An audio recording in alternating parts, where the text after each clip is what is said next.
Back at it again here, people, on a Monday, cruising through the offseason, still giving you your Alabama football news on the number one source for that Crimson Tide action.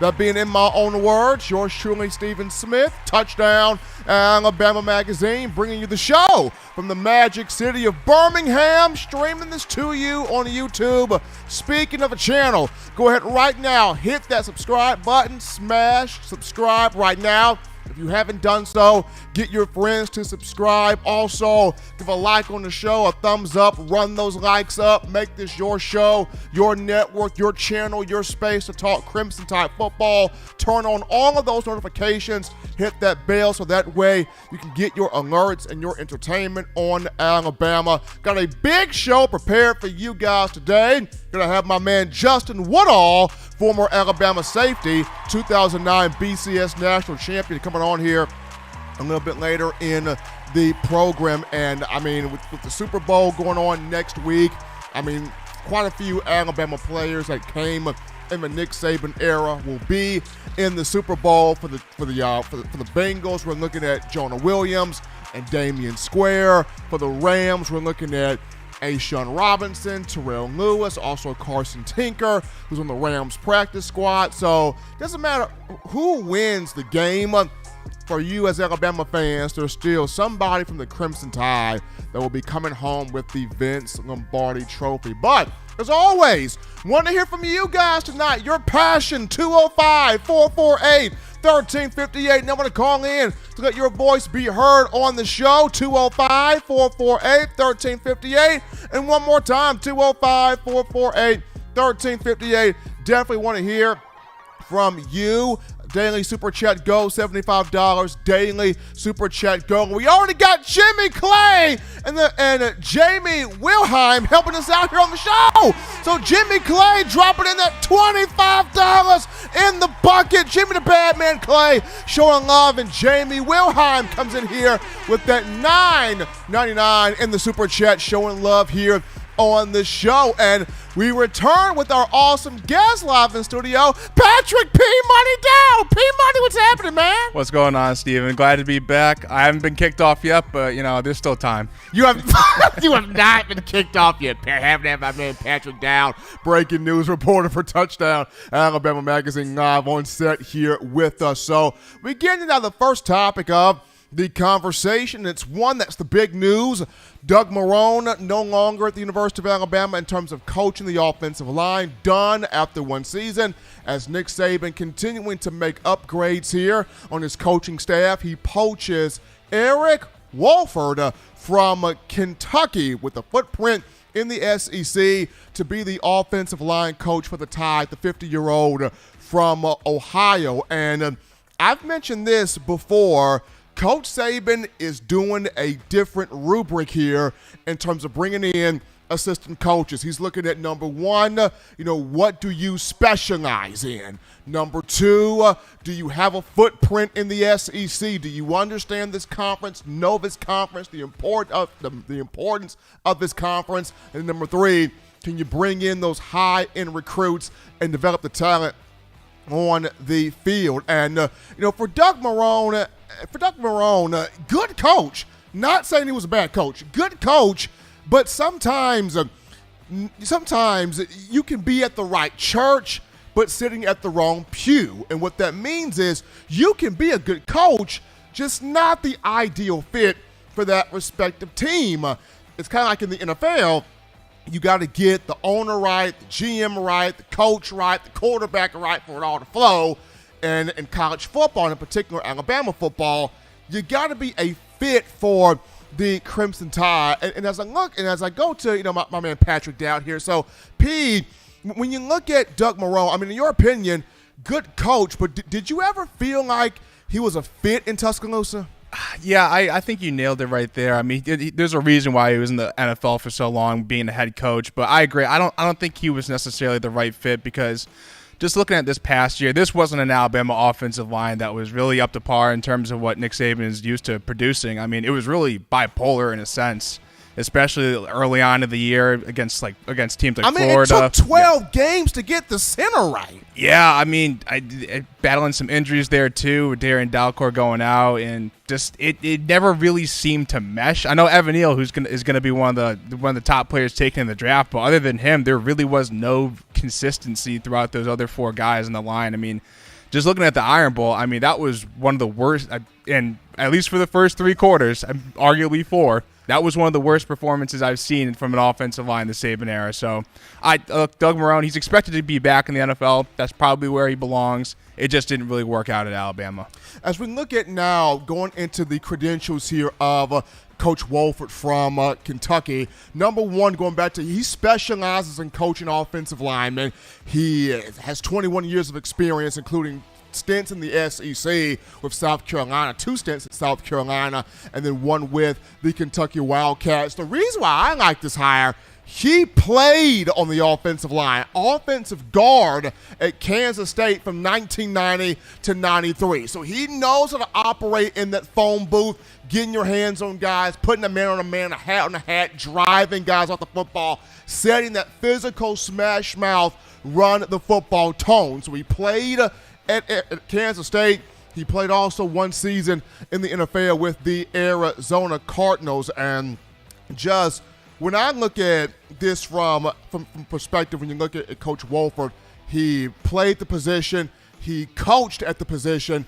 But for me personally, Pat, when I look at him, he kind of reminds me of the Jeff Stoutmans, the Joe Pendrys, if you will, those old school guys that say, let's put hand in the dirt, let's drive on guys, let's mean business here, run the football. Let's get these counter blocks, let's get these kick out blocks, these pancake blocks, let's drive guys off the ball, let's be physical, let's be fundamental, let's be rough, let's be tough, let's be rugged.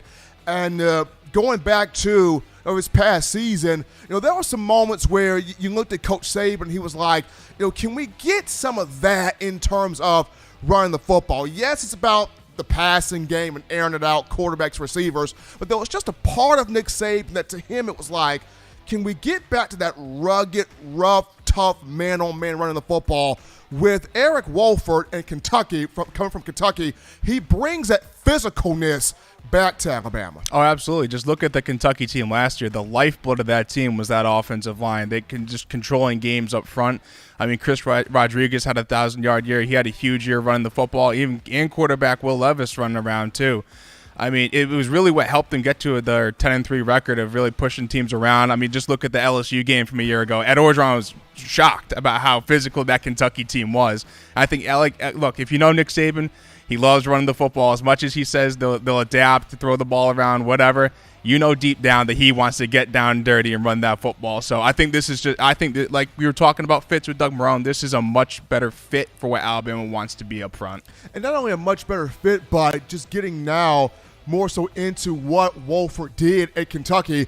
You're looking at 3 offensive linemen, or not a good offensive lineman, but 3 in terms of Darian Kennard, Luke Fortner, and also Dare Rosenthal that will be NFL players. I mean, Kennard and Fortner potentially can both be first-round picks. And this is a Kentucky group that that was a finalist for the Joe Moore Award.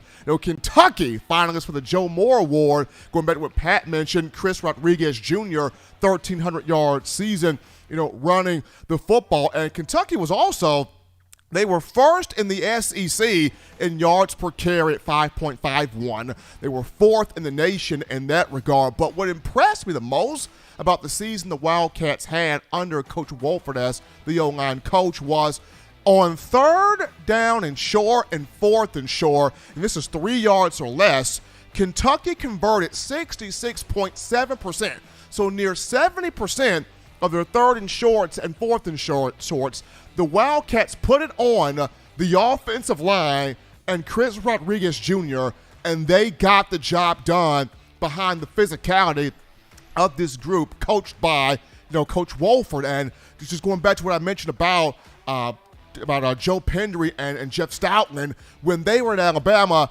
probably not the most flashiest names in the world, but they were blue collar, they were hard hat, they were hard nosed. Let's get our hands on guys, drive them off the ball, put them in the dirt, throw them around, be rough and tough. Let's be a physical, hardcore offensive line, offensive front, and unit. Mario Cristobal did some of the same things. I know a lot of people liked what Kyle Flood did in 2020. Kyle Flood a bit more finesse at times, but we still saw a group that won the Joe Moore Award in 2020. And Pat, I feel like that's the biggest thing.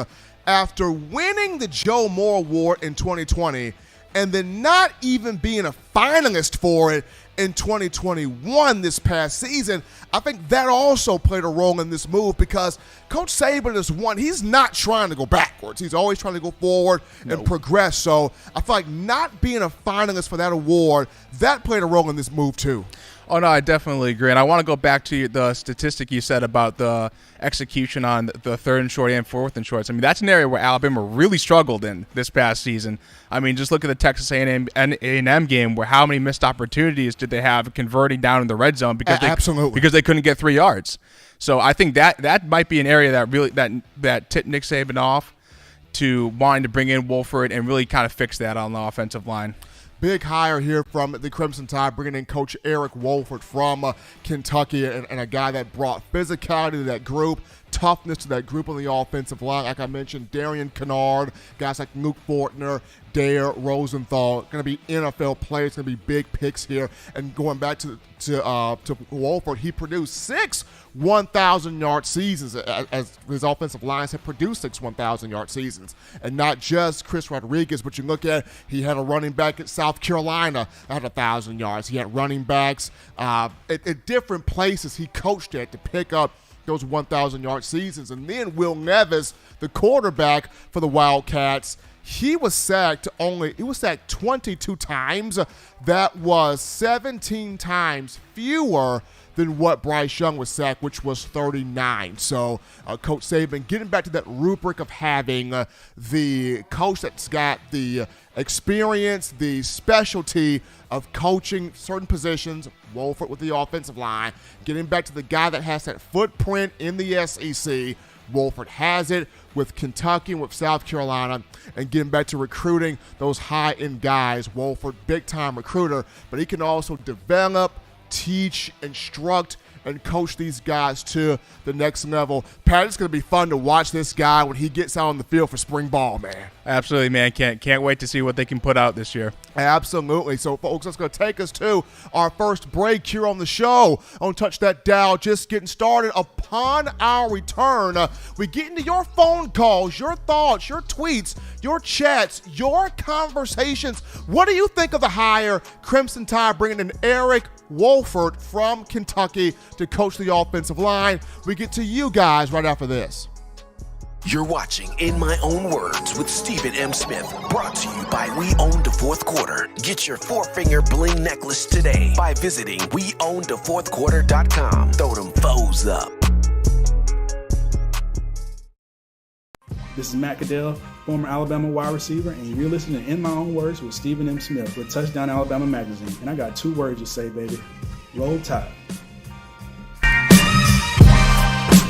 9 players have teamed up and released the Alabama Team Paper, which is a video yearbook they've put out for sale direct to fans. Now, for the first time, small dollar purchases from the fans can support the players as a group as well as a great cause, because $1 of every subscription payment is donated to the Boys and Girls Club of America. Be a 5-star fan base and support your team and a great cause with Team Paper. Check it out at teampaper.com/Alabama.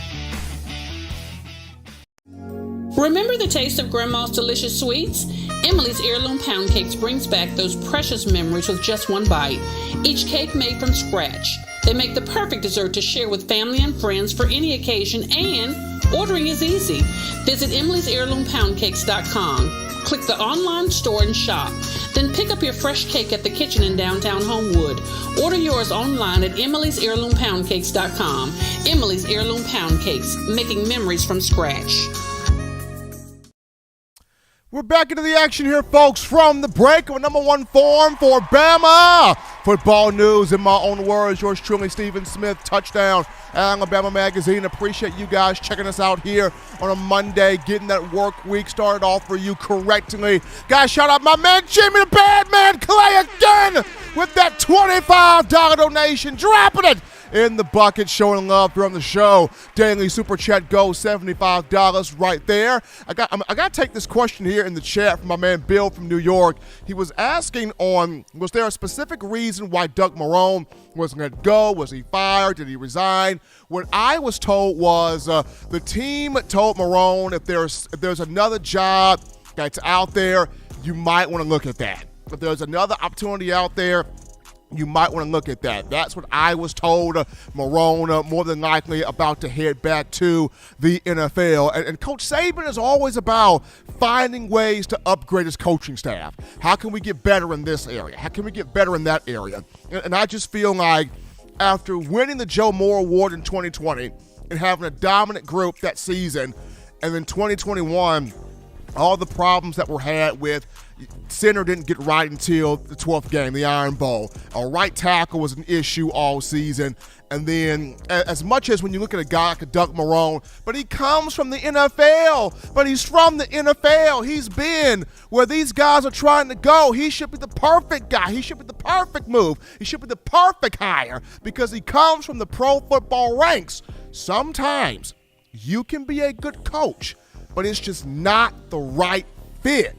And at Alabama, you got to be able to fit, and Marrone just did not fit. So now here's Eric Wolford. Shout out to my man Bill from New York with that $5 donation, dropping that in the bucket right there. Appreciate that coming from Bill. We go to the phone lines right now, taking your calls. Call segment brought to you by the Blue Wrench Gang, 205-448-1358. And one more time, 205-448-1358. We grab our first phone call. You're live on the show. What's going on? How we feeling? State your name, where you calling from.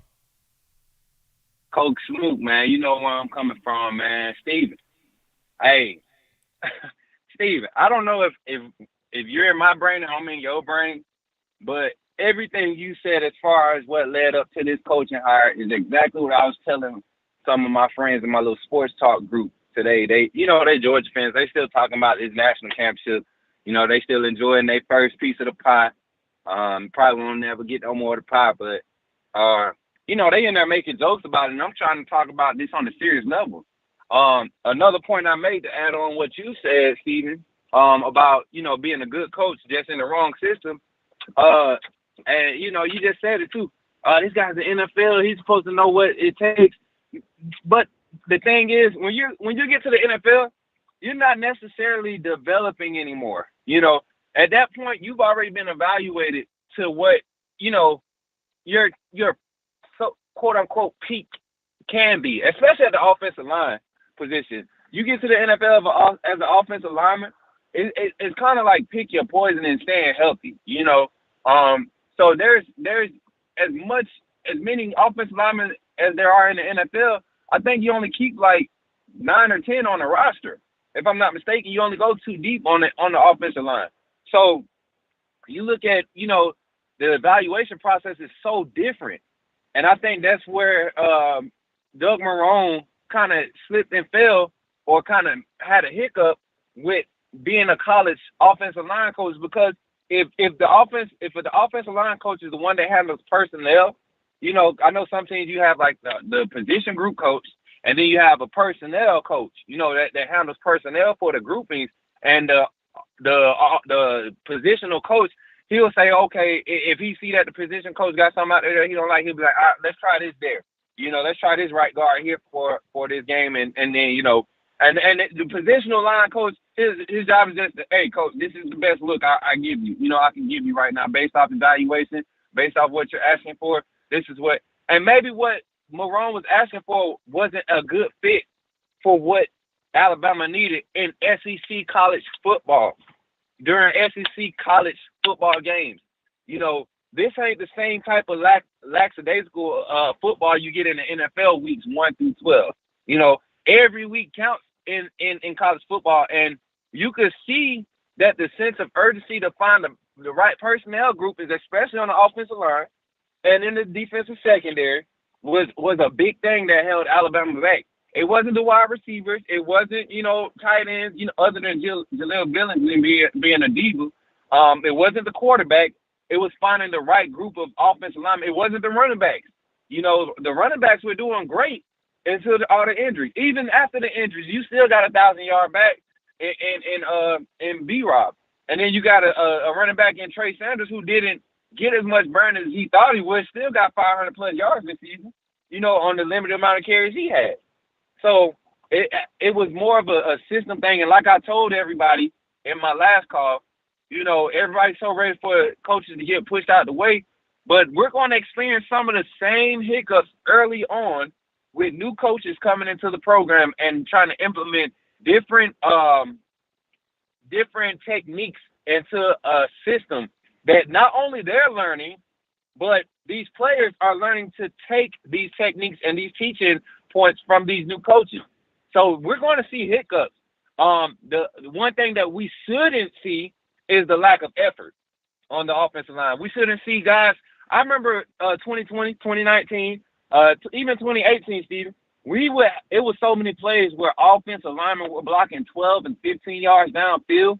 It was so many plays where running backs were breaking out for 30, 40-yard runs, and it was an offensive lineman maybe 7 or 8 yards behind them, chasing the play down, trying to get a block still. Like, we didn't have a lot of that this season. You had spurts. You would have games where we were the obvious better team, the more talented team where, guys would want to try to flex their muscles. And like you said, into the Auburn game, Steven, into the SEC championship, we didn't see a complete game from our offensive line all year, even against the lesser talent. So I think it's a good move for Doug Marrone to get out of the way. I feel like it was a bulletin hire. It was a patch hire. It wasn't much to pick from last season, and after Flood left. So I mean, we took the best of the worst. And I ain't saying he's a bad coach. We took the best of what we could take out of the pot that was in the picking. And I think Marrone finally started to get it together. But you talk about Alabama standard. This ain't like the NFL. You don't get management. Management gets 2 or 3 years and they got to do this. This ain't like that. Where you getting the best players that's already been developed for by these. You have to continue to develop college players. And I think that's where the lack was and the intensity. So I'm kind of glad this Wolford guy, just look at what he's produced, like you said, Steven. Kentucky last season had a physical offensive line. They weren't the best offense, but they had a physical offensive line that allowed them to keep their defense fresh, which I believe is going to help us. We keep the amount of talent and experience that we got coming back on defense next year. We able to keep them fresh and control the time of possession with the offense. And still be able to have big playability whenever we need it. Not doing it just because it might be there, but we can actually suck them in because they have to respect the run. This might be a good hire, Steven. And I can't honestly say that I paid attention to Wolford or anything like that. I just look at the product, And I can't remember Kentucky having a top, a 5-star field offensive line, but they produce 5-star field offensive line results. So the development factor has to be there in order for you to be successful, especially on the level that Alabama expects. So that's all I got to say about the hire, Steven. Once again, man, as always, thank you for letting me call in, man, for taking my call. I love this show with a passion, man. Everybody in the chat, man, I can't see the chat right now. I just got off from a training session. But I know y'all in there turning up. Blue Ridge gang, keep it tight. Alabama Roll Tide, we'll be back this season, baby. I'm telling y'all, this year's going to be special, y'all. And Saban is making the right hires. Y'all better pay attention. Y'all better start listening to what Steven's saying, man. This guy know what he's talking about.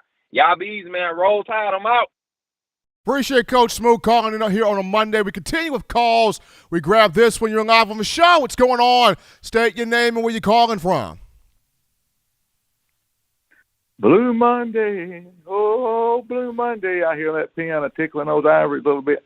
I hope everybody's doing all right tonight. Oh, all that sweet pound cake. We love all them women down at Aunt Emily's that bake. I tell you what, Stephen, I do like this hire with Wolford here. I believe we're going to have maybe a little stronger, better offensive line. From what I can read, I've kept up with him a little bit there from the past, not a whole lot. but he goes back, like you said. You can see some of the old style that Joe Pendry does and some of the older coaches, and you can tell when Joe coached that offensive line, the week that Doug had the COVID, you could see 1,000% difference in that offensive line just 1 week, the whole season. So maybe Wolford will do okay, and, he's young. Maybe he'll stay there, get connected, dig in there, dig his heels in there and make an offensive line that's, the best offensive line in Alabama history. But, well, we're going to look here. We got 2:30 in the chat. I tell you what, it's looking good here. Lord have mercy. The Blue Ridge game just growing bigger and bigger every day. This community is growing bigger and bigger every day. We love all of you. If it wasn't for y'all, this show wouldn't be where it is today. Stephen loves all y'all. TVA does, and I do too. But I'm going to get out of here. I know Big Bill had a snow up there in New York. Bill, get dug out. We're thinking of you. I hope everything's okay. You got electricity. Maybe that won't happen again. I tell you, this crazy weather, you never know what's going to happen. But anyway, I'm going to get out of here. P Money, you looking good. Looking good there, sitting there with Steven. Y'all need him there every day, Steven. You going to keep him there with you every day now throughout the all season? You know what? We going to make that happen. We're going to make that happen, Wayne. Looking good. Y'all are looking good together there, I tell you what. All right, I'm getting out of here. I love all y'all. Y'all be safe. We'll meet back again here on Wednesday. Y'all looking good. I love all of you. Bye-bye, everyone. Appreciate weighing in there for that call to the show. And just going back to what I was saying in the first topic, Doug Marrone, good coach, but when you're coming over from the NFL and you're bringing NFL tendencies, sometimes you can confuse college players. And there were just moments on the field last season where the offensive line just looked out of sorts, looked a little bit confused, looked a little bit perplexed, befuddled a little bit. And when you bring in a guy like Wolford, who has spent his time majority in college football, I think he spent 2 years in the NFL, 2015 and 2016, as the assistant O-line coach with the San Francisco 49ers, but the vast majority of his career in college football. So he has his anchors, his roots in college football. And you bring him in to look at, a younger offensive line with the Brockermeyer, with the Latham, with the McLaughlin, with some of these younger guys. This meshes better.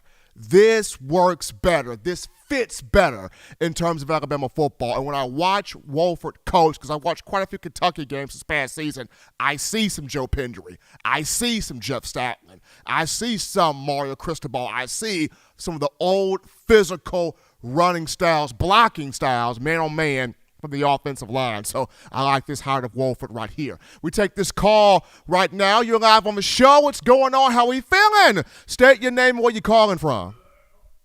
Hello, my name is Russell. I'm calling from Knoxville in Tennessee, and I am 85 years old. How are you? Doing great, Russell. Doing fantastic, man. Well, I'm calling. I've been a big Bama fan for pretty much all my life.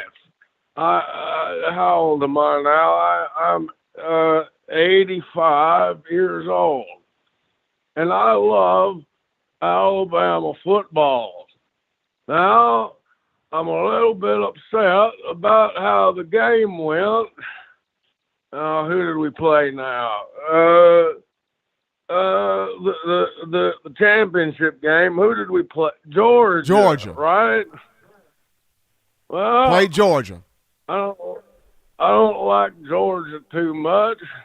My wife, Leanne, she was born in Georgia in 19, when was that?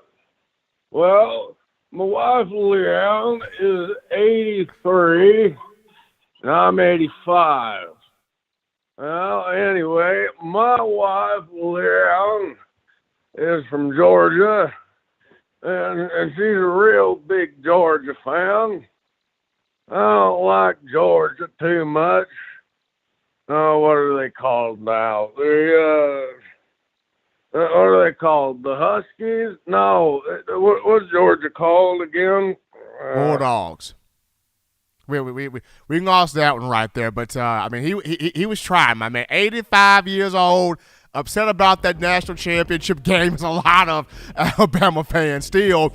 stung up a bit about that national championship game. Alabama taking an 18-33 loss to Georgia in Indianapolis. But this is a team coached by Nick Saban that knows how to not waste a failure.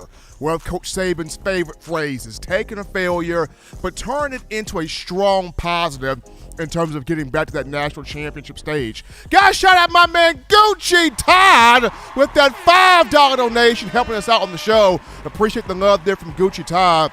I'm going to go to a quick topic here fast, not being Brian Robinson and Fedarian Mathis, both of those two in Mobile for the Reese's Senior Bowl, which will be on Saturday at 1:30 p.m. Central Time at Whitney Hancock Stadium in Mobile. NFL Network will have the call on that matchup. B-Rob, Phil Mathis was down in Mobile getting measured for the matchup. Both guys put in solid measurements, strong measurements. B-Rob at 6'1", 225 pounds with a wingspan of 77 3/8 of an inch. Phil Mathis clocking in at 6'3", 312 pounds with a wingspan of 84 3/8 of an inch. So both guys strong, good weigh-ins there at the Senior Bowl. Looking forward to seeing both of those guys compete on Saturday. So for all my callers, continue to hold in through the break for the next 10 minutes or not. You can call back in within the next 10 minutes. We're going to go to a break right now. When we come back, we'll be joined by two Bama legends here.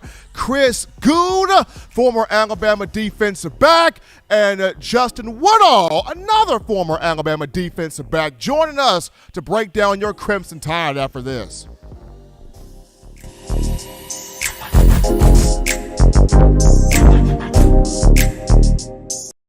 You know what we do at the start of the fourth quarter. We throw them foes up. But now you don't have to wait until the fourth quarter. Get your four-finger bling necklace at WeOwnTheFourthQuarter.com. It's the first and only logo that captures the essence of all Crimson Tide players and fans as we represent the legendary Alabama football fourth quarter dominance. Get your four-finger bling necklace right now at WeOwnTheFourthQuarter.com. Get yours today and stun on them haters. Touchdown Alabama Magazine is Alabama football's premier publication. A subscription to Touchdown Alabama Magazine is the perfect gift for any Alabama fan. For exclusive news and information, recruiting updates, a free annual print magazine, and more, go to touchdownalabama.com and click join. Only $7.95 per month or pay $74.95 for a full year subscription. That's a yearly saving of $20. Go to touchdownalabama.com today and roll Tide.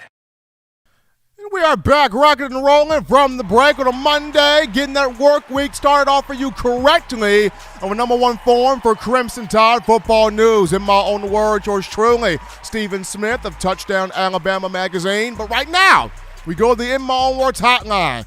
We pick up the first of our two incredible guests. This guy right here comes from a family that played at the University of Alabama. He's the oldest brother of the Goode family, one of the better defensive backs to come from this program, playing under Coach Ray Perkins from 1984 to 1986. My man, Chris Goode, in the building. Chris, what's going on, man? How you doing, man? I'm doing good, doing fantastic. Happy to have Chris Goode on the line here, former Crimson Tide defensive back, Alabama legend, played from 1984 to 86 under the great Ray Perkins as head coach. And Chris, I mean, just looking back here at this past season, I know the goal and the expectation, win the national championship, bring the shiny trophy back home to Tuscaloosa. No, unfortunately, Alabama came up short there against Georgia in the title game. But as you look back and you reflect on the 2021 season, I mean, how would you evaluate it? How would you grade it?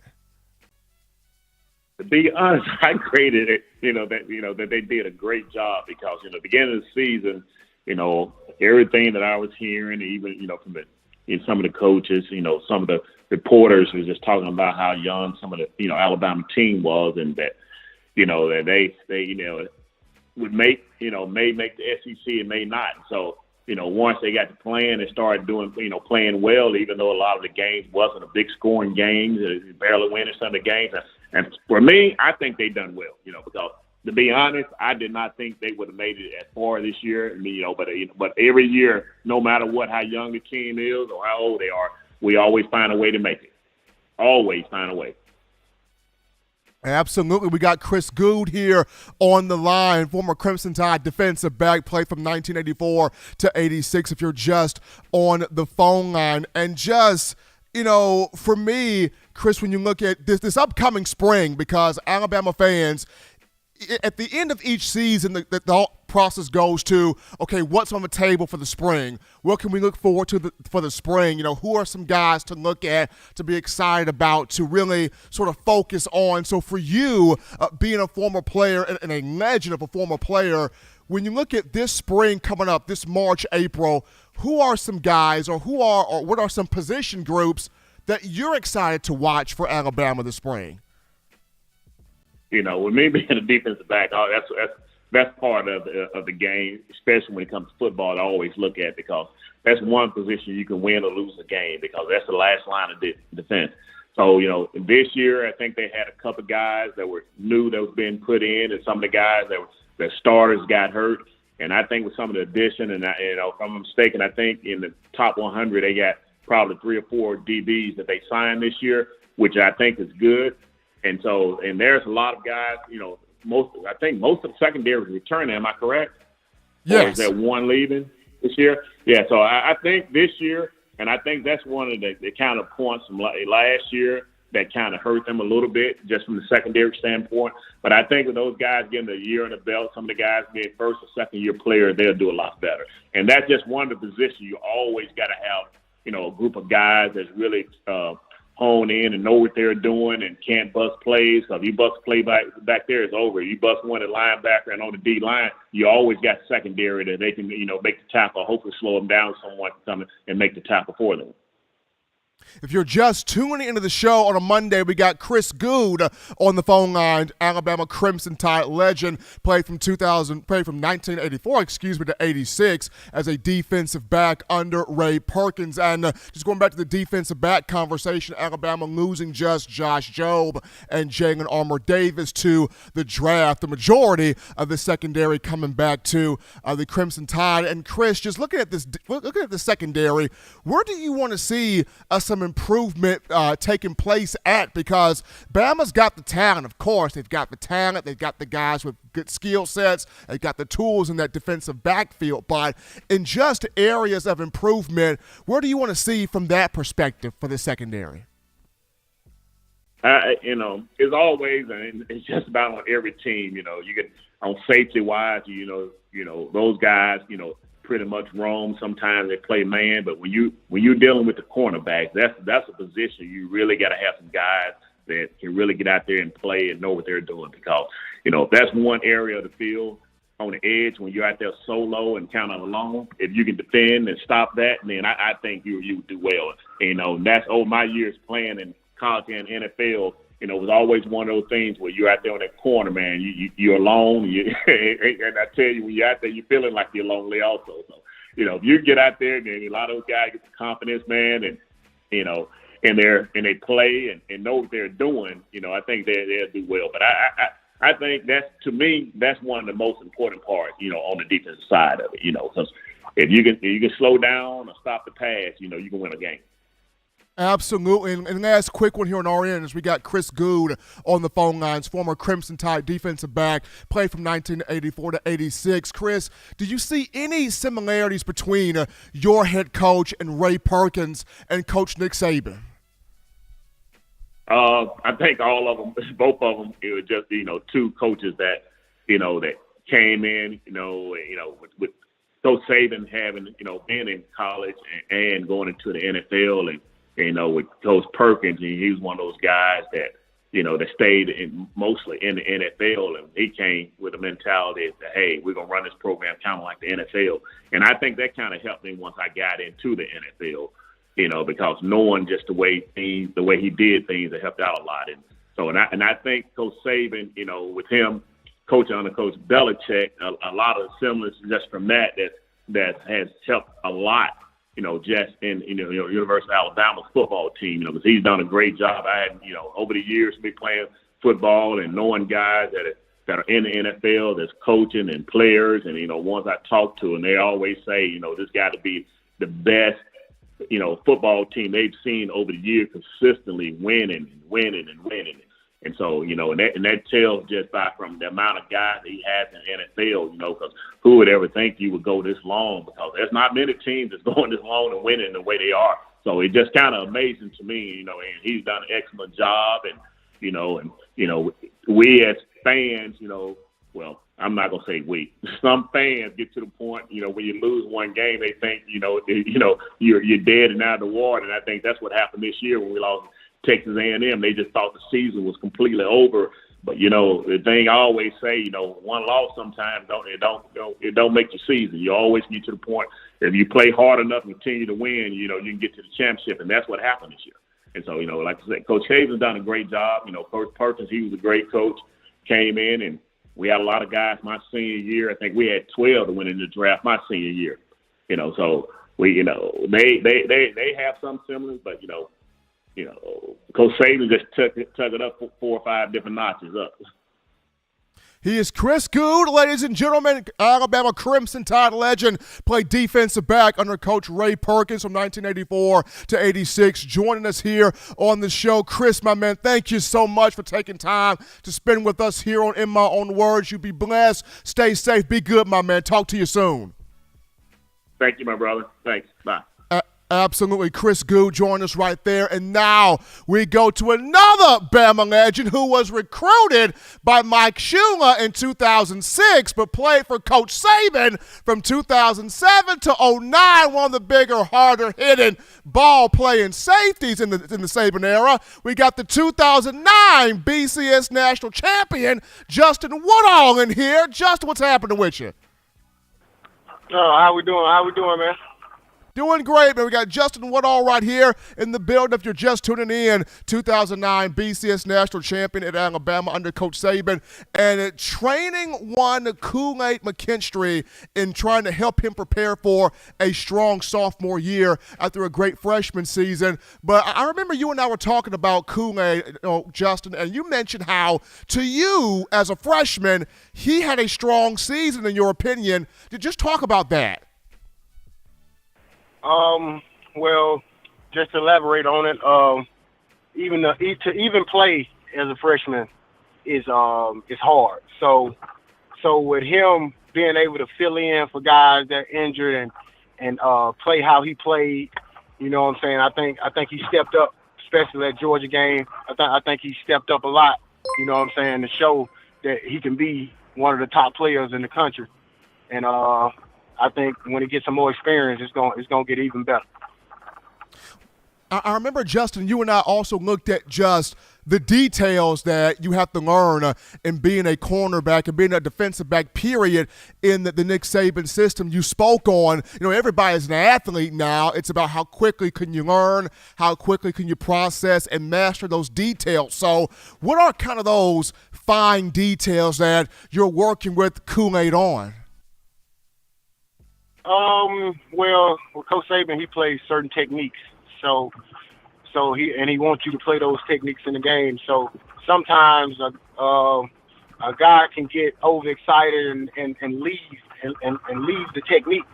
So I've been just working on some of the techniques with Kool-Aid from a press position, from off, from just that standpoint, playing with eye control, stuff like that, learning how to kick slide the right way, and knowing what you want to do at the line, you know what I'm saying, and understanding when I can do this and when I can't do this, and what's the down and distance and when I can do this, what's the down and distance here.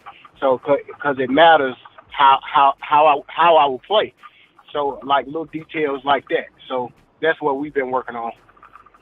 I know one of the things you mentioned, Justin, and we got Justin Woodall here on the show, 2009 BCS National Champion. If you're just tuning in, he's working with Kool-Aid McKinstry, preparing him for his sophomore season. Justin, one thing you mentioned to me was being able to have your feet in the right place, and you don't have to be physical all the time, but if you can make the receiver go around you, keeping your feet in the right place, that's the main thing.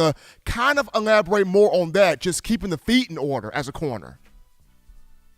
Well, like with a lot of my younger guys, even my high school guys, people get pressed, misconstrued, you know what I'm saying? And they think it's supposed to be like a Devo, like a me overpowering you type of thing, and they get it kind of messed up for with the press thing. So me, I tell them if we can get our feet in the right place, you know what I'm saying, and make him go around us, that can be just as good as me pressing a guy.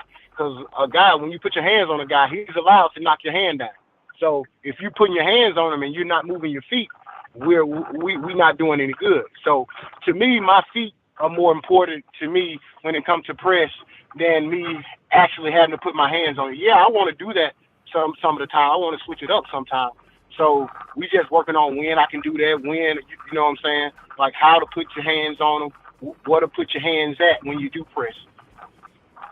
If you're just tuning into the show here on a Monday, we got Justin Woodall live here on the phone lines. In my own words, yours truly, Stephen Smith, Touchdown Alabama Magazine. You, in your 3 years under Coach Saban, or playing in Alabama under Coach Saban, it was a difficult defense. It was a complex defense. Now, you see Kool-Aid McKinstry getting this thing down and becoming a really good corner. But just for you, what was the hardest part about learning the Saban defense from a defensive back perspective? Well, with me, I played a lot of safety. So with me, it was harder for me because I had to make a lot of calls. So I had to make the calls for the cornerbacks and stuff like that. So for cornerbacks in our system, yeah, it's hard, but you know what I'm saying, the safety it's a little harder because we have so many checks and we have so many schemes that we run, and sometimes those schemes can change to what team we playing, you know, and stuff like that, like who's in the slot, like who's the back, you know what I'm saying, like so those adjustments, doing it fast in the game is what you have to catch on to, doing that stuff fast and not taking so long to get the call in, not taking so long to check. That was probably my hardest thing, getting that play and be able to do that fast, make that check fast and stuff like that.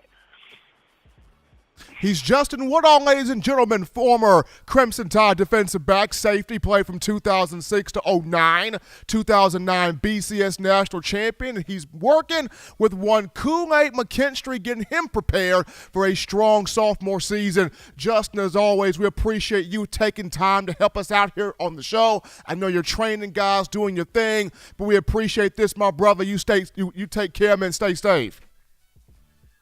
Okay, you too, man. Appreciate it. Absolutely. Justin Woodall, 2009 BCS national champion, helping us out here on the show, giving some insight into the training that he's doing with one Kool-Aid McKinstry as the young man preparing to have a big-time sophomore season at the cornerback position. We're going to go to a break right here, folks. Don't touch that dial. When we return, we get back to your phone calls, your thoughts, your tweets, your chats, your interactions. We get to a conversation with you, the Bama fans, after this. Don't touch that dial. Call in right now as we're taking your calls up next on In My Own Words with Stephen M. Smith. Brought to you by We Own the Fourth Quarter. Visit WeOwnTheFourthQuarter.com now to get your four-finger bling necklace.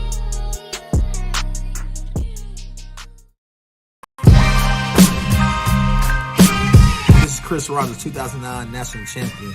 You are listening to the baddest, when I say the baddest, sports show in the state of Alabama. In my own words, you know, yours truly, Touchdown Alabama Magazine. Don't touch that dial. Every sports fan deserves the proper representation. Whitwell Sports introduces to you the Title Towel. Wave that Title Towel in the air like you just don't care in support of Nick Saban and the Alabama Crimson Tide. Only $9.99 and it lasts a lifetime. Head on over to WhitwellSports.com and get your Title Towel today.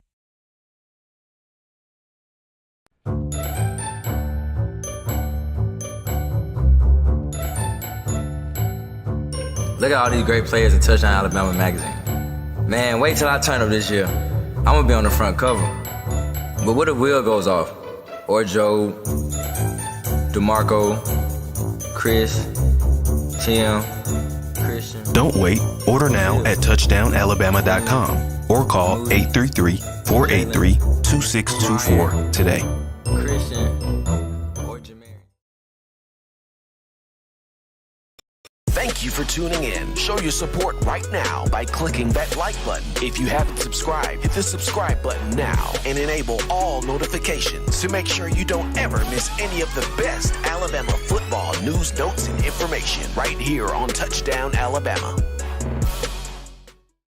All right, people, we're back in this thing on a Monday, getting that work week started off for you correctly. In my own words, yours truly, Stephen M. Smith, Touchdown Alabama Magazine. Run those likes up. Give us that thumbs up. Make this your show, your network, your platform, your space to talk Bama. Smash that like button right now if you haven't done so. Guys, shout out the man Jimmy Cash Money Clay again, baby, with that $10 donation in the bucket. And behind him, McConaughey comes right behind him with $10 of his own in the bucket. Appreciate the support coming from all of you, making this your show. The daily super chat goal of $75 has been met.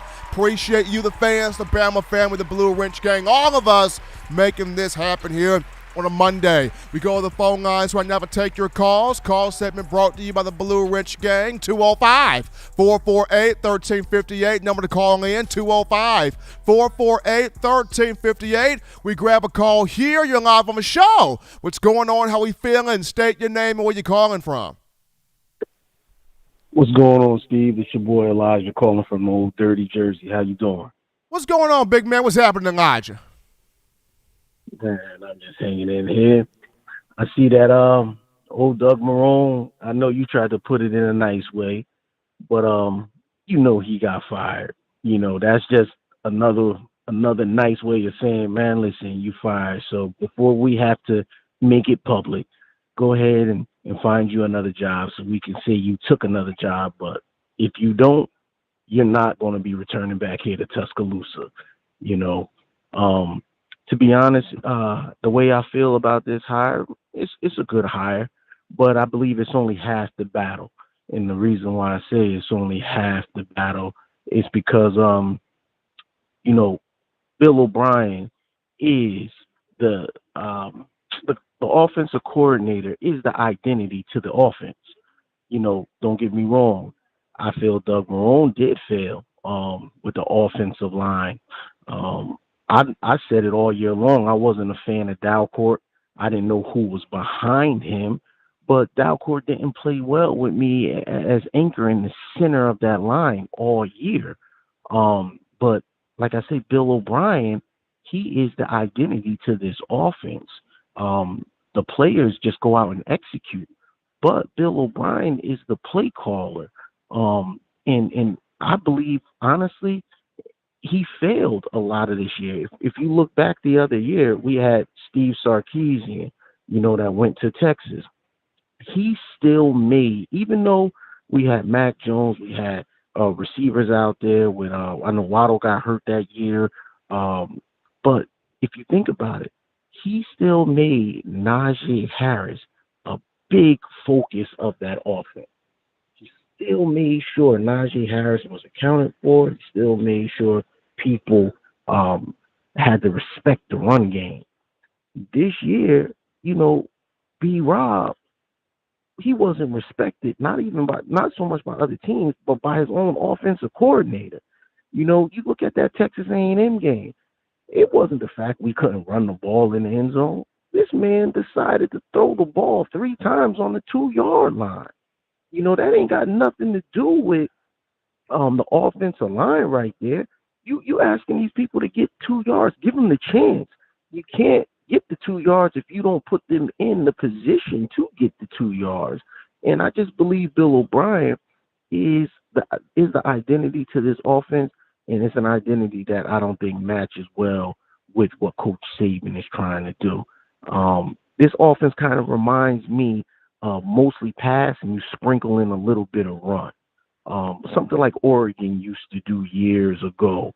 You know, they want to pass the ball. And we all know when Oregon played SEC-style defense, what ended up happening? They get crushed up front. Their offensive line was soft. They were smaller.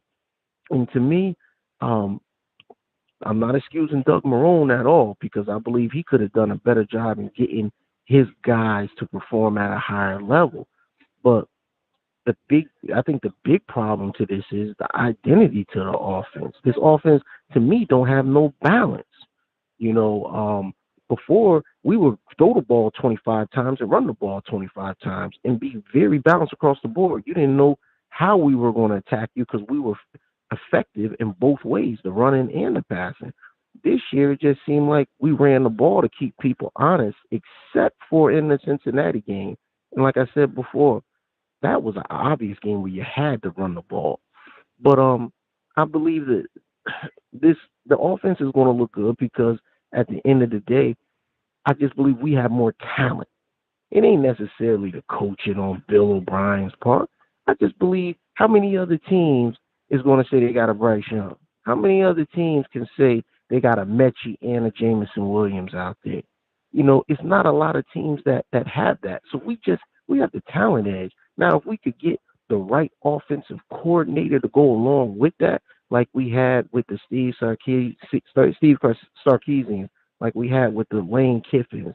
If we had that, it's no doubt we will be winning another championship. We would have won that game this year.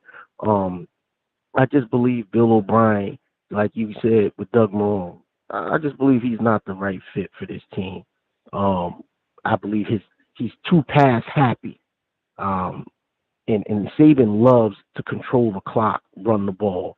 And I just think this guy's he's just not the fit, man. I think he needs to hit the same bus with Doug Marrone and get somebody else in here that we can control the clock with and bring us home another national championship. Let me know how you feel about that, Steve. Appreciate the thoughts there from Elijah, my man from Jersey. Always keeping it real in his own way and his own opinion. When I look at O'Brien, and we're going to talk about him more in the final statement here because there's some real smoke between O'Brien and the New England Patriots. Does he go back to New England? Does he go back to the NFL? There's a lot of talk. There's a lot of conversation. There is a lot of chatter. So we will get to that in the final topic to wrap the show up here. But we continue with phone calls. We grab a call here. You're live on the show. What's going on? How we feeling? State your name and where you calling from. Hi, Stephen. Bill from New York, man. What's up? Doing good, Bill. Doing fantastic. How you feeling? We're good. I'll tell you, I'm glad to see that we hired this guy, Wolford. And I'm wondering if he's related to Will Wolford, who was a very good offensive lineman. I don't know. But I suspect that O'Brien's going to be gone too, but my reasoning is a little different. First of all, I think it's much harder to coach in college these days than it is in the pros because the college job entails recruiting. Now, when Marrone left the Buffalo Bills, he took a couple of $1 million with him. There was like some kind of clause in his contract where he could take money with him. Then he went to Jacksonville. He made a lot of money. O'Brien's been making money all over the place, GM, coach. So it might be kind of hard for guys like that to go in and completely be subordinate to Coach Saban. Now, you look at the guys who succeeded, right? You look at Kiffin and Sark and the guy, I can't remember his name, who's coaching at Maryland now. Loxley. You think about it.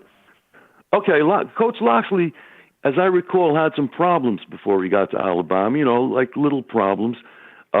Kiffin and Sark had fairly big problems, you know what I mean? These guys really, really wanted it. And they were willing to put up, and I do mean put up with what it would entail to coach for Nick Saban, because you don't go to Alabama to have fun. You don't go to coach at Alabama to have fun. You're going there to work. And I don't know, man. I see O'Brien sitting up in the booth, and he's looking pretty comfortable. I'm running around more here in my den 1,000 miles away than he is up there. He looks a lot more comfortable than me. I don't know, man. I think he'll be gone. I don't think he's going to last here. I don't know who we're going to get. I don't know for sure he's going to be gone, but I think he will. Like I say, man, you don't go to Alabama to have fun and sit up there in the booth and take it easy. I don't think so. What do you think, Stephen?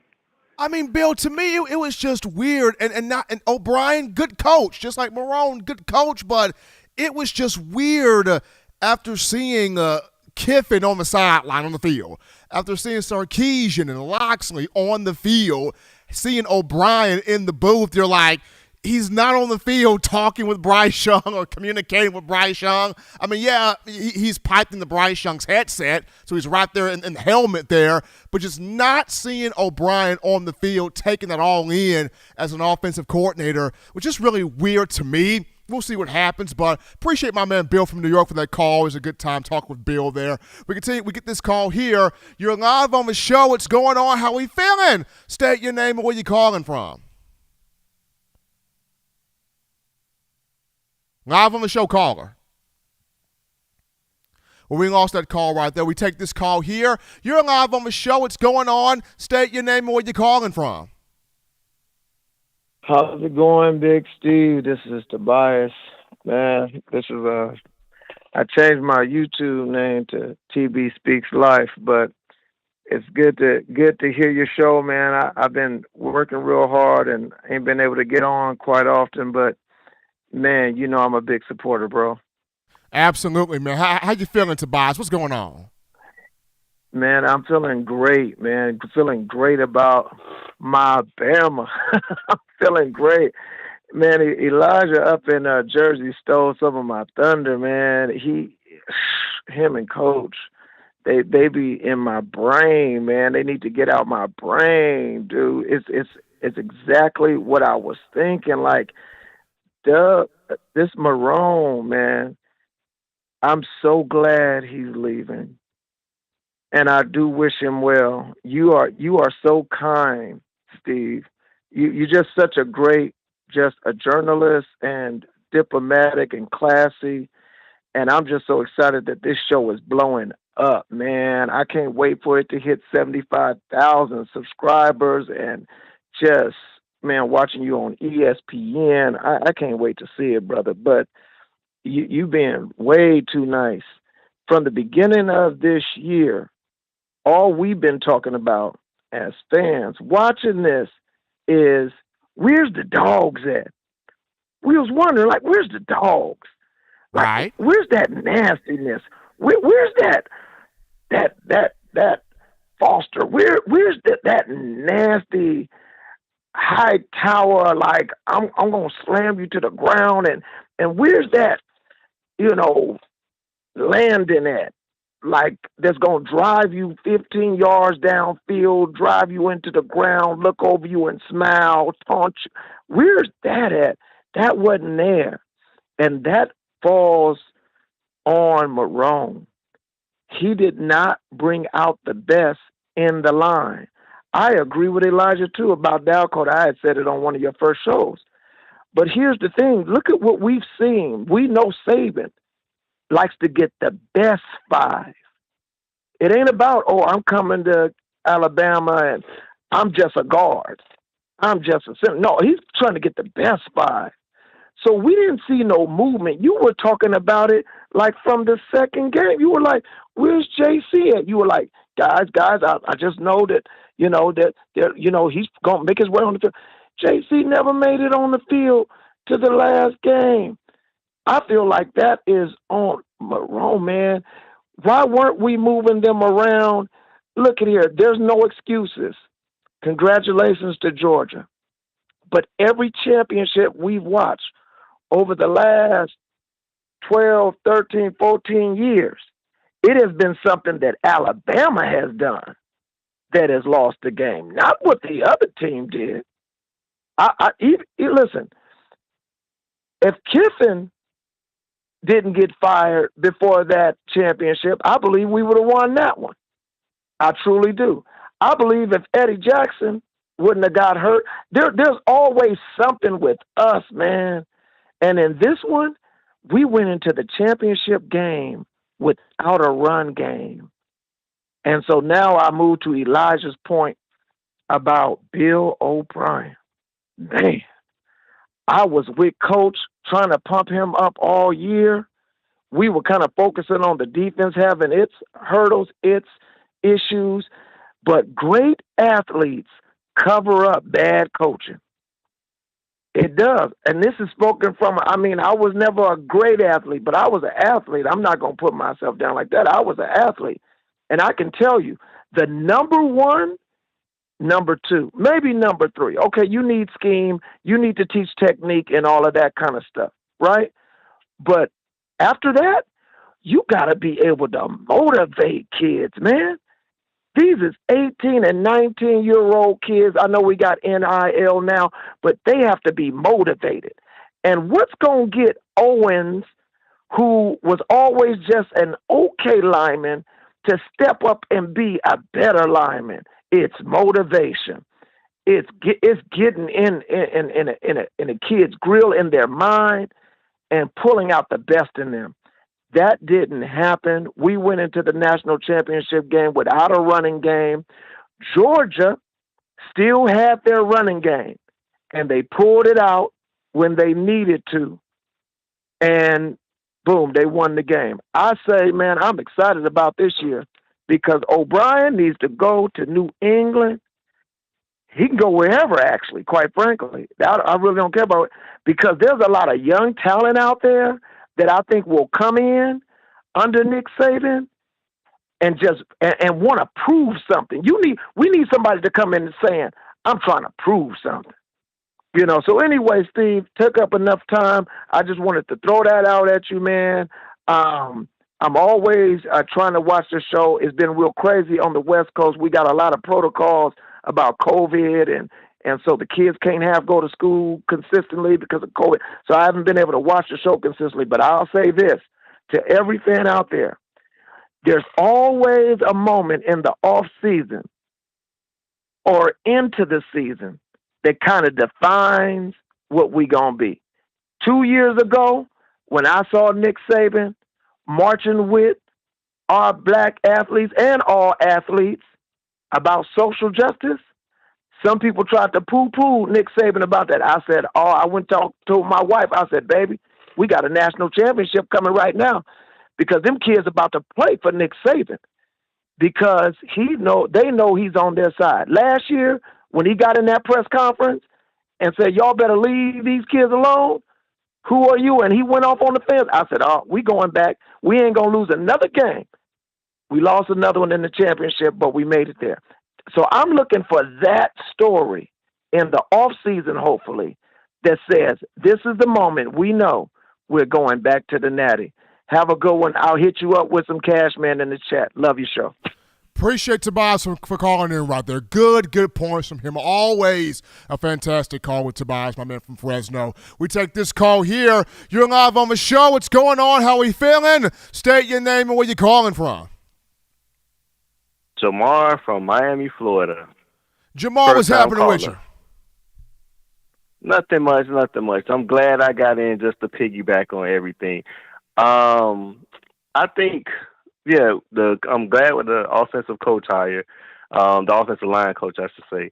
That's a good hire. But O'Brien, at the same time, he had his flaws, but I think a lot of people are overdoing it because if I can say the same as far as the offensive coordinators, because it's Bama.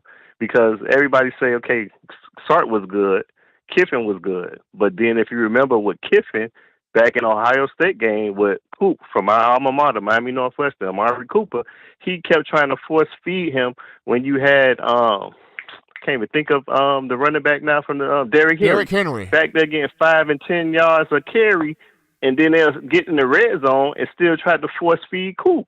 So it's always an issue with sometimes these offensive coordinators, but Bama is still Bama. Even with some of those cases, they either make it to the championship or they win it, even with the flaws. Now, the biggest thing I had this year, not necessarily was the championship game, was the Texas A&M game. Because at the time when we caught up with and took the lead, actually, over Texas A&M, their D-line was worn down. So we could have kept running the ball. Bill, I think that was my biggest gripe with O'Brien this year was that game because he started passing it. He played into the defense hand when they were already worn down. And then one other thing another point that I had to make, it was so many, but one last point is in the national championship game, Ja'Cory Brooks they have him from IMG. He's from Booker T, Miami. We're going to say he played 3 years down here, so he's from Miami. He is not a burner. You shouldn't have been trying to run those wide receiver screens to him. What they should have done was, being that Georgia has a fast and a good D line, you should have put speed out there when Williams got hurt. You had a Jai Hall on the other side. He made some plays, but he dropped a lot of passes too. You could have put Christian Leary in a. Everybody keeps saying he went to Orlando Edgewood. I'm big on high school Florida football. I know pretty much everything about Florida football from Miami. That man is a star. You're going to see this year. They could have put at least Christian Leary or JoJo Earl out there some quick, because you need somebody to get up the field as quick as possible to get the ball out to those receivers. A lot of times Bryce had to wait because people weren't getting separation and you didn't have that speed on the field. So those are some of the adjustments that I think that they should have made. But overall, in spite of everything, in spite of the defense playing bad at the beginning of the year, the offense having its woes, we still was a few plays away from winning a back-to-back championship. Appreciate your show, man. Again, first-time caller, won't be a last-time caller, and roll tide. Appreciate Jamar for that call right there. John, put this on the board. Put Christian Leary's name on the board, because now we got Mattress Matt from Mobile talking about him, and now we got Jamar talking about him. So something big may come from Christian Leary starting this spring. So we're going to put Christian Leary's name on the board, and we going to see what this young brother from Orlando, Florida going to do starting this spring. But we continue with calls right here. You're live on the show. What's going on? How we feeling? State your name and where you calling from. Tim Allen from Rome, Georgia. How's it going? Going good, Tim, and yourself? I was doing all right, but I'm going to tell you right now, man, I'm getting sick and tired of all these bammers in here. I'm reading the chats. I don't really comment on them, but I'm looking at some of the chats in here in this YouTube section here. And you bammers, I mean, I don't know what the problem is. Y'all can dish it out, but you sure darn sure can't take it. I mean, we won championships. It's been 40 years. And then we say one couple of things about the national championship, you guys deleting comments. That's not fair, man. Are you understand? I mean, Georgia, y'all won the national, y'all national champions. You got to take some of this heat now. I mean, y'all national champions. Y'all national champions. Y'all got it. I was there. I saw it. Kirby Smart deserved it. He got it. He got it one. Kirby Smart got a national championship. Appreciate the call right there coming in. I mean, Kirby Smart got a national championship. Congrats to him. Let's see if he can sustain it. That's going to be the biggest thing. You can get to the mountain, but can you sustain once you get there? That's going to be the biggest test for Kirby. We continue with calls, though. 205-448-1358 for number to call in. We take this call here. You're live on the show. What's going on? How we feeling? State your name and where you calling from. Hey, Steven, this is Mike from Kentucky. What's going Mike, on, what's brother? happening, man? I don't know, brother. Steven, that other caller hit it on the head. You got too much class to get in a crapping contest with a dude that should have been calling the Feinbaum show. You know what I'm saying? Hey, it is that what it Georgia is, man. fan was way out of line. You handled it great, bro. I'll tell you, bro, you got a intellectual football think tank going tonight, man. I was about ready to hang up. I don't know if I can add anything that Coach Smoke didn't say, or Dirty Jersey, either one. I mean, everybody pretty much said everything, Mike. Everybody said everything. I say, man, everybody's nailing it. But, you know, one thing's for sure that I think we would all agree on, Stephen, is if the O-line don't work, nothing works. True. I mean, how good is Bryce Young to accomplish what he accomplished behind a subpar line? If we can get the O-line straightened out, and I mean, it looks like a good hire to me, because I believe in this, bro. It's what have you done lately? And this cat we just hired, he had Kentucky doing it right in the modern era of football. You know, the game that's being played on the field now, and Kentucky was doing it right. So you got to feel good about that. What do you think, Stephen? I I think Wolford is the big hire. I mean, what he's done at Kentucky, and Kentucky's not getting, 4 and 5 stars every class. So he's doing this with a bunch of underrated guys, putting these linemen in the NFL draft. These linemen are blocking with like their life depended on it. I mean, going back to the 3rd and 4th and shorts where Alabama struggled this past year to run the ball, Kentucky was converting 3rd and 3, 4th and 3, near 70% running the football. So Wolford's putting this on the back of the offensive line and telling Chris Rodriguez, run your butt behind these guys. We're getting this first down. And they're running through brick walls. So big move for Alabama to get that guy in here. Yeah, and one thing that I think might be good for the O-line next year is that we got a lot of good recruits that are basically blank canvases that didn't get on the field last year. So, they're going to learn the game from, learn their techniques and their schemes from one coach instead of two. And I think that might help with early development of some of these young kids that, like the Brockemeyer twins, cats like that. I believe so. I mean, getting and definitely appreciate Mark from Kentucky for that call. It's like I said, getting Wolford in here, younger guy who spent majority of his career in college football, right? He spent 2 years in the NFL, 2015 and 16, as the assistant O-line coach for the 49ers. But his whole career has been college football. So to get him in here with the Brockemeyers, with J.C. Latham, with Terrence Ferguson, with Jayden Roberts, with Seth McLaughlin, with Javion Cohen, with Emil Ekiyor, as a college football guy and college football tendencies, younger group up front, this fits better.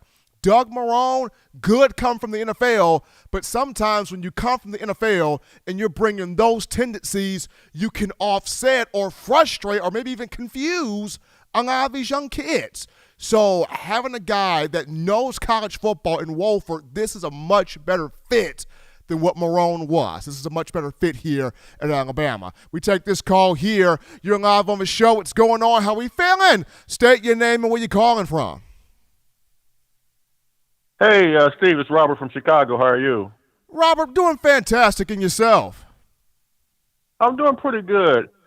Hey, I think there have been some really great comments on the offensive line, and I'm a former All-State basketball player, so I don't know as much about football as these guys do. But based on my limited analysis of guys that I know are experts on football, they tell me the offensive line is the most difficult position to recruit at the high school level going to college. They tell me that the combines, the camps, they're limited in what drills they can do. They also say that tapes can be very misleading because you could have a 250-pound guy playing against a 180-pound defensive lineman one week, and then the next week he's playing against somebody his size. So very, very difficult to recruit for the O-line. And I think by having a person in that position that's going to be there for a while is going to help with the recruiting and evaluation of talent. Believe it or not, the person that the experts tell me is the best evaluator of offensive line is Ed Orgeron from LSU. They say he had the best track record and technique of evaluating young offensive line talent, being able to project their physicality of size at age 17 to where they could be at 21. So that's one comment I would say. Number two, I think it's very important that the center, McLaughlin, get in sync with Bryce in spring training. He's going to be setting the offensive line assignments.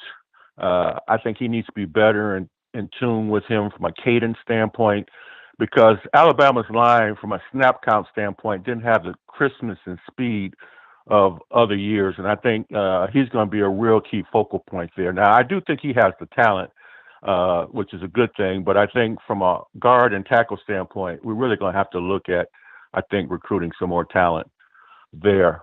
The last subject I like to pivot to, and it's really been bothering me, is somebody needs to have an agonizing appraisal with these guys on their ability to go pro. I mean, when I see people like Jalen Armour and Job and Christian Allen, these guys are foregoing millions and millions of dollars by not sticking around another year. And I don't know what the process is, how I got out of sync, but too many of these guys are going to go pro, and they're not going to go anywhere because they're a year too early, and they're going to go late in the draft. Some of them probably won't even be drafted. I think your analysis the other week was very kind. And it really bothers me that, some of these guys, if they stayed another year, we could have a stronger team and they create more value for themselves and for the team. So cover a lot of ground there. Feel free to comment on anything you think is salient. Appreciate those thoughts there from Robert from Chicago. Just the final thought there on the guys going pro. I think a lot of that has to deal with when you have family in your ear and you have agents in your ear and you have people telling you, dude, you're gonna be a second round pick, third round pick. Go get the money. Go get the money. Like you're totally gonna get drafted. And as a player, in your own mind, you may have an idea that I did not have my best year. Maybe I need to go back. And there comes the parents and the family and the agents, and they're all saying, you need to go. We believe you going to be a second, third, fourth round pick. It goes back to Savion Smith. And I love Savion. But Savion Smith did not have the greatest year in 2018. And Savion could have came back. Somebody got in Savion's ear. Psh, bruh. Go pro. I already see it. You're going to be a third-round pick. Go. Savion did not even get drafted. This dude hopping around from place to place trying to make a team. But if he would have came back, he would have created far more value for himself. So sometimes I know you got the family in your ear and the agent in your ear, but you got to make that decision on, did I really have my best year? Did I really perform at the level that I'm capable of? And if I know I did not, then I need to bring my butt back for one more year of polishing and fine-tuning in college. But, hey, who am I? It's just me. I'm sitting here talking Alabama football to you, the Crimson Tide Nation. We grab a call here. You're live on the show. What's going on? How we feeling? State your name and where you calling from. I'm Javian calling from Phoenix City. How we doing, man? How we doing? Good. What's your thought? What you thinking about? What you got for me? So, as Bill Bryan has rumors to leave, what do you think that impacts on Arch Manning's recruitment? Say it one more time. I couldn't hear that. One more time. As Bill Bryan rumors to not return to Alabama as the offensive coordinator, do you think that has a big impact on Arch Manning's recruitment? On Arch Manning's recruitment, that's a good question because he was actually at Arch's basketball game. I don't think it has a major impact on Arch's recruitment just due to Arch being from the Louisiana area. So that would be Pete Golding, the defensive coordinator. That would be Pete Golding's area. So I feel like as long as Pete Golding remains, he has a good relationship with Arch. I think Arch is still in play for Alabama.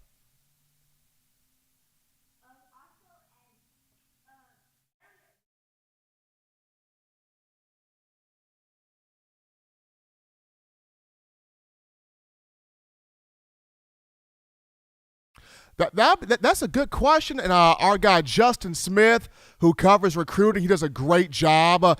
Washington's a really good defensive back, a 4-star. I'll be sure to get that to Justin. He handles that recruiting, but definitely appreciate that question, my man.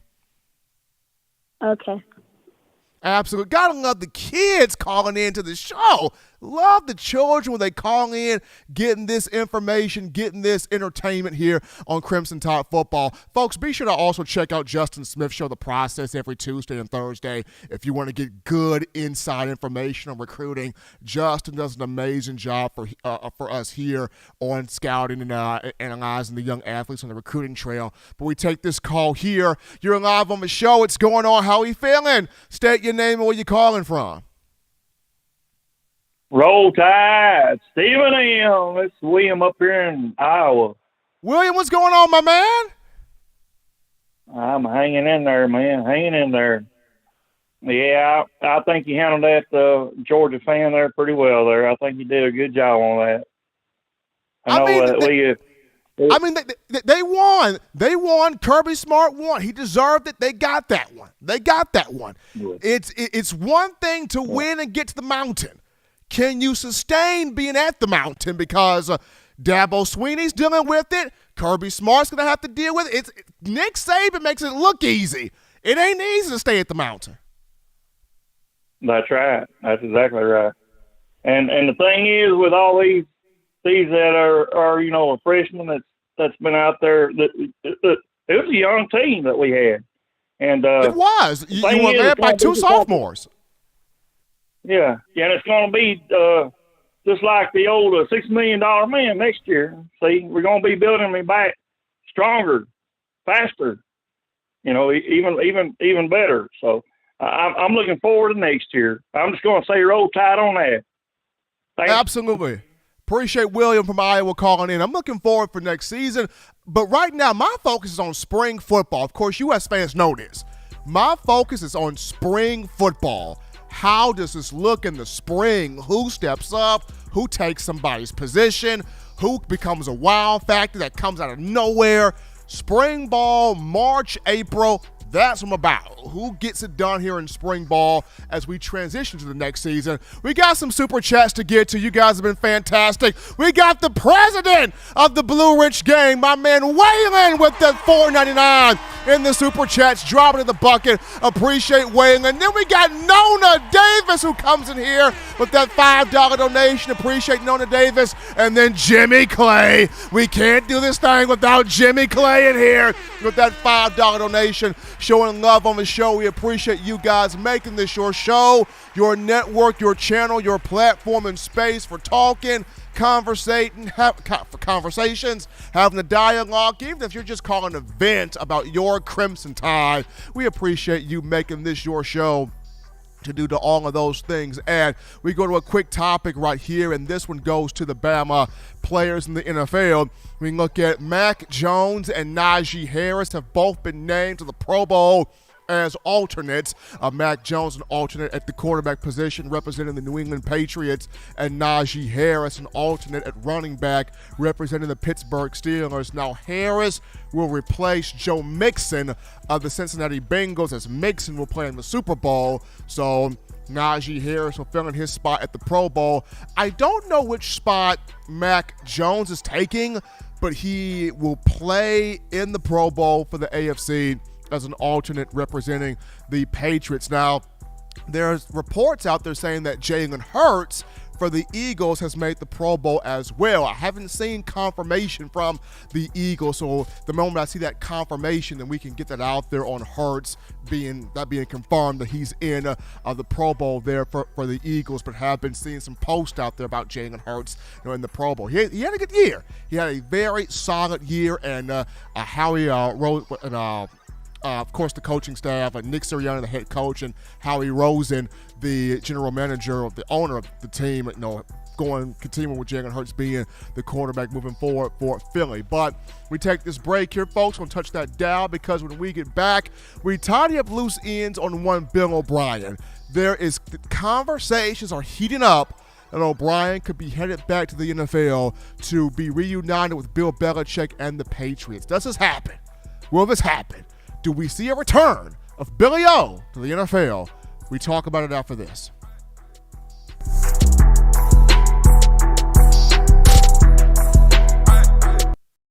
If you're an avid Alabama Crimson Tide fan and you love to flaunt it, then show your Alabama Crimson Tide support by grabbing the All-Bama sneakers. They feature bold Crimson Tide graphics, so no one will be able to question where your allegiance lies. When you add these sweet sneakers to your Alabama Crimson Tide collection, go to STSFootwear.com and use the code TDAlabama for $15 off your purchase. That's code TDAlabama for $15 off your purchase. Go to STSFootwear.com and get your All-Bama sneakers today. Touchdown Alabama Magazine is Alabama football's premier publication. A subscription to Touchdown Alabama Magazine is the perfect gift for any Alabama fan. For exclusive news and information, recruiting updates, a free annual print magazine, and more, go to touchdownalabama.com and click join. Only $7.95 per month, or pay $74.95 for a full year subscription. That's a yearly saving of $20. Go to touchdownalabama.com today and roll Tide. Thank you for tuning in. Show your support right now by clicking that like button. If you haven't subscribed, hit the subscribe button now and enable all notifications to make sure you don't ever miss any of the best Alabama football news, notes, and information right here on Touchdown Alabama.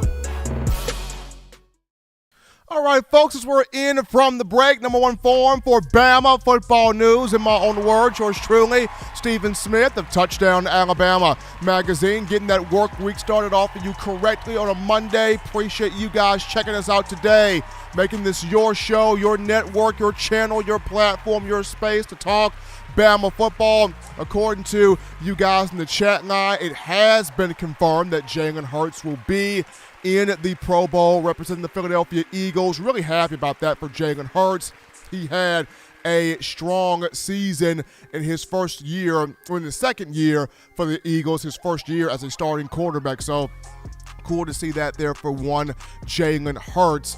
But before we get to the final topic of conversation, got to remind you guys of TDAwear.com. That is TDAwear.com. You want to be rocking your gear, representing your program, and also the brand giving you the best in news, notes, and analysis on your Crimson Tide. You got to check out the T-shirts, the hoodies, the pullovers, the all clothing, all apparel, all needs. You want to be fresh. You want to be looking clean. You want to be looking like you representing that Crimson Tide. And also representing Touchdown Alabama Magazine, the brand giving you all the information on your favorite program. You go to TDAwear.com. That's TDAwear.com. Link in the description to get all of your gear on your Crimson Tide, showing that support for Coach Saban, the University of Alabama, the student athletes, and us here at TDA. But looking at now one Bill O'Brien, there is actual smoke. There is actual conversation about him potentially returning to the NFL. And now the biggest team that has risen or emerged in the conversation just so happened to be the New England Patriots. The Patriots have recently lost its longtime offensive coordinator in Josh McDaniels. McDaniels is now the head coach for the Las Vegas Raiders. So now that OC spot is open for the Patriots, what does Bill Belichick do? Now, Belichick and O'Brien, they have a great relationship. They really like each other. Feelings mutual here. When O'Brien was with the Patriots 2007 to 2011 as an offensive assistant, he coached receivers, he coached quarterbacks, was the offensive coordinator. He brought together the 12 personnel, the double tight end sets, and it really allowed for Rob Gronkowski and Aaron Hernandez to blossom. The Patriots have Jonnu Smith and Hunter Henry, and both of those two tight ends, big talents, but with O'Brien's push there and his skill set and play calling, both of those guys could really be good there for the Patriots next season. And on top of that, O'Brien and Mac Jones have a pretty good relationship. As a matter of fact, it was Mac Jones that kind of helped O'Brien get a feel for the Alabama playbook. So both of those two have rapport with each other. So with that being said here, I remember I was having a conversation, John, with Alex Barth, who covers the Patriots for 98.5, the Sports Hub out of Boston. We're going to actually have Barth on the show Wednesday to kind of break down, could this deal be finalized by the Patriots to get Bill O'Brien back to New England where the NFL is concerned. But one thing Barth told me was New England does not have anybody on its coaching staff right now that has experience calling plays. And this is interesting.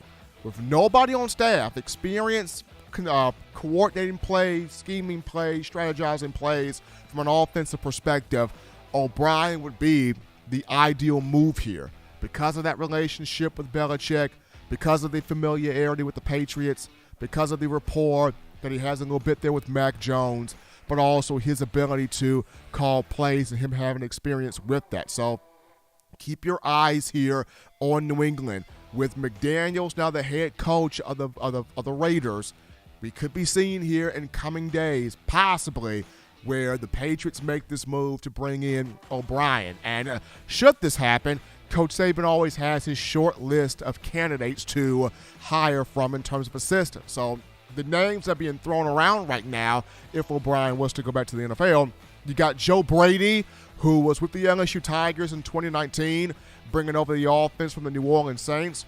And we saw what the success that was with Joe Burrow and Clyde Edwards-Helaire, Justin Jefferson, Jamar Chase, Thaddeus Moss, Terrence Marshall Jr. That was one of the more incredible offenses, one of the more explosive offenses in college football. that won a national championship. Joe Brady did a tremendous job. He got fired from the Carolina Panthers, but he's got experience calling plays. So that's a name out there. Another name out there, it's kind of weird. Tom Herman's name has been thrown out there. Offensive mind. It didn't work out at Texas with him as a head coach, but as an offensive coordinator when he was with Ohio State under Urban Meyer, did some big things. Tom Herman's name's been floated out there. Dan Mullen's name has been floated out there. Now, I would look at Mullen as more so of an offensive analyst than an offensive coordinator, or maybe Dan Mullen as a quarterback coach versus an offensive coordinator, but Dan Mullen's name has been floated out there. And there's been some other names, but those have been the main three to this point. And also keep in mind, Alabama does have some offensive analysts, guys like Alex Mortensen, of whom it can turn to if it does not just land a big splash name hire at the offensive coordinator position. But as much as we're getting information here, as I'm getting information in from people that I've been talking with close to the program, just who could potentially be the offensive coordinator for Alabama if O'Brien does go, we will get that information out there to you.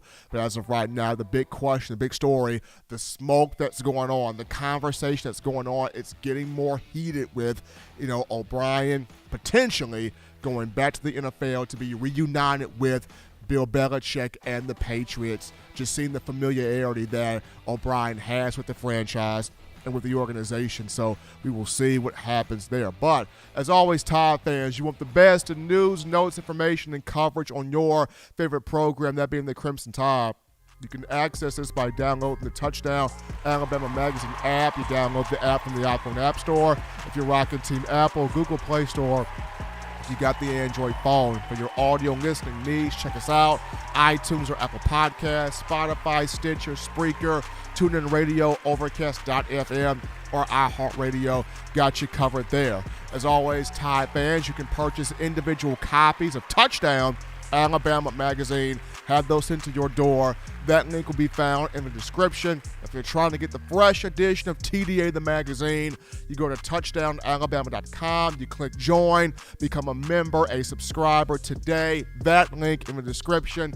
And also the 4-finger bling necklace if you're trying to get that 4-finger bling jewelry, courtesy of our guys at weownthefourthquarter.com. That's weownthefourthquarter.com. That link in the description too. But until next time, folks, husbands love your wives. Wives appreciate, value those husbands. Children, we're in school here, school week here, but continue doing the right thing, fun thing, smart thing, good thing, legitimate thing to not be bored and get that work done. You get those 3 hearty meals a day, those 3 great laughs a day. You always protect yourself. You protect the loved ones around you. Until next time, folks, I'm your man, Stephen M. Smith. Until next time, you know what it is. You've been listening to In My Own Words.